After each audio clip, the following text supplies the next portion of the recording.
Welcome back, gang. Today I wanted to share some figures from my collection that have been upgraded for better articulation and overall display in my shelves. Now, nothing says action figures like some dynamic posing and superior articulation, and while the Heritage Scale has had a number of Star Wars characters released in the past, many of them really fall short when it comes to the action figure title. Sure, characters like Starkiller or Clone Wars Anakin exist, but they just can't compete with some of the phenomenal figures we are seeing with each new wave of vintage collection figures. So with that being said, let's take a look at some of these enhancements that have taken my toy photography and collection displays to the next level. Vintage collection fans have had a number of Starkiller action figures released over time, but as the years have carried on, many of these figures lack the articulation to be considered a Force Unleashed. Here we have one of my custom Starkillers, a simple kit bash using the all-new legs from the deluxe Jedi Training Luke and Grogu set, modified for a snug fit using some tack on the torso peg. This helps ensure that the torso will stay connected. Pretty simple. I also swapped the outdated head from the Sith Evolutions figure with the VC100 photoreal portrait. Now, something to note is that it was a little challenging to remove the torso peg from Jedi Training Luke, despite boiling him in hot water for an extended period of time. The figure actually has a soft plastic torso that is then covered with a hard plastic black tunic sculpt that does not soften up and requires a little surgery to help release the peg. The recent PulseCon exclusive Starkiller left me frustrated with my 375 versions of this cult classic character, so naturally I had to do something to elevate my photography and collection to the next level. Fortunately, Jedi Training Luke's new legs have a very similar look to that Starkiller release, and made all of this possible.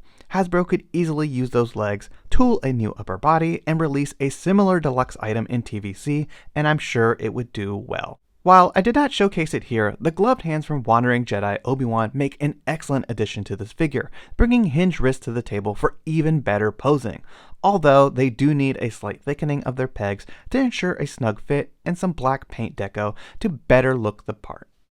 Next up, we have another Galen Merrick, better known as Starkiller VC100, who comes with a plethora of accessories and really shows the quality of TVC 1.0 figures. The Force Unleashed 2 is considered a cult classic, and this vintage collection figure allows fans to recreate two of the characters' costumes from that game, which is fantastic.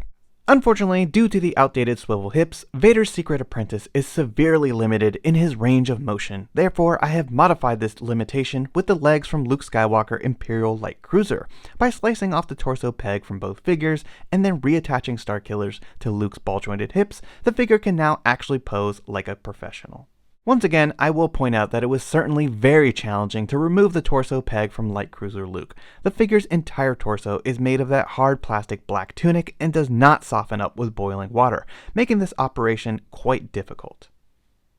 It's challenging to see multiple new sculpts and iconic main characters released for our neighboring scale, and while yes, some of them may exist for the Heritage Scale, they do not live up to today's standards, and with their limited articulation, can barely pass as an action figure.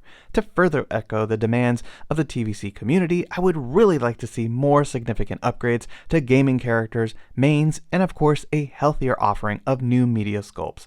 Hasbro, do or do not, there is no try.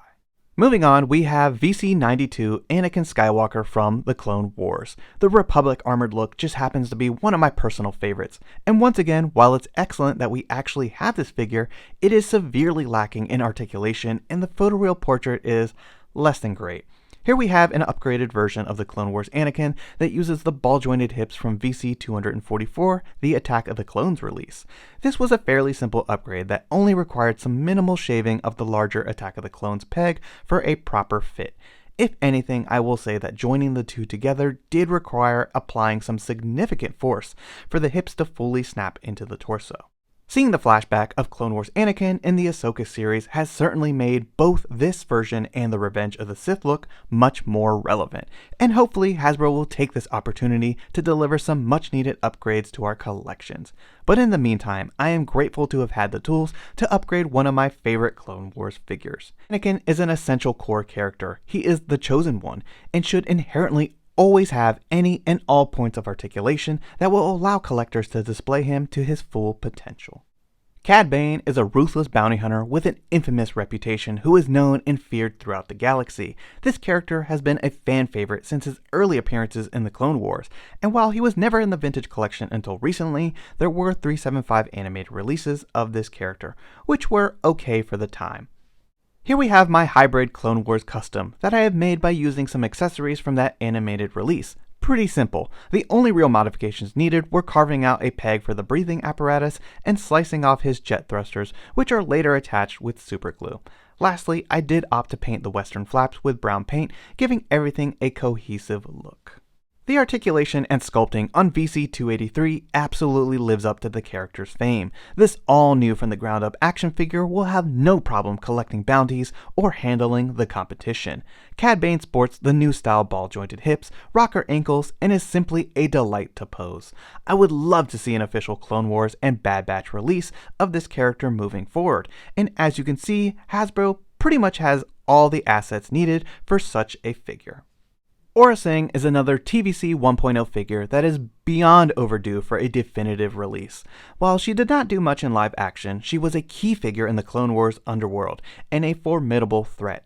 Sounding like a repetitive protocol droid, yes, it is great that we have this figure in the 375 scale, but she is horribly outdated, and even upon her initial release, she is far too short and lacks ankle articulation. To sum it up quickly, I really dislike this figure, and she is another character that needs a proper release. One day I noticed that the Clone Wars Aayla Secura not only has similar legs, but her boots were a close match for a potential custom, so naturally I had to repaint her blue skin and swap some arms and accessories for a proper Aurra custom. Aurra is without a doubt a core character from the Star Wars underworld that needs all the modern articulation we have come to know and love with current Vintage Collection releases. New style barbell hips, ball jointed everything, hinges at the wrists, and rocker ankles are essential for this ruthless bounty hunter. Lastly, I really think Hasbro would benefit from new tooling for her tall boots and bodysuit look that could be kitbashed for other characters like Mara Jade in the future. Sabine Wren is a personal favorite of mine, and this all-new from the ground-up figure does not disappoint when it comes to articulation and sculpting, but unfortunately this remarkable figure is soured with the ridiculously oversized helmet that has been included. Here you can see my replacement for this baseball-sized accessory, a 3D printed helmet from Audes workshop on eBay, which will be linked in the description down below. I have used some tack and a cut-to-size cooking skewer as a barbell joint, which gives Sabine's head some excellent range of motion, but it does look like the barbell joint from Cosca Reeves would be a nice fit if you did want to use it. Once again, thank you for sculpting and offering this amazing replacement helmet, which even has an articulated rangefinder. Super cool. The use of raised designs on her helmet also made it much easier to pull off the paint applications, but this was still no easy task. And if any of you have ever taken on painting customs or head sculpts, then you likely have a great appreciation for the photoreal paint apps that Hasbro can deliver on our 375 figures. Circling back to Sabine's articulation, she comes fully loaded with all the modern advancements we have seen in the Vintage Collection lately. New style barbell hips, rocker ankles, and a plethora of ball joints will allow Sabine to take down any and all adversaries. But of course, the figure is hindered by the poorly sized helmet, which takes away from the beautiful posing that can be achieved. Hopefully Hasbro can include a properly sized swappable helmet with a future release.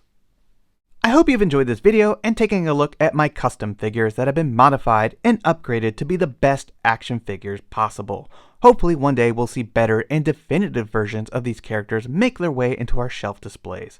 But until then, be sure to share your thoughts in the comments down below, drop a like on this video, and subscribe if you're new to the channel. It really helps and is always greatly appreciated. Thanks everyone, and may the Force be with you.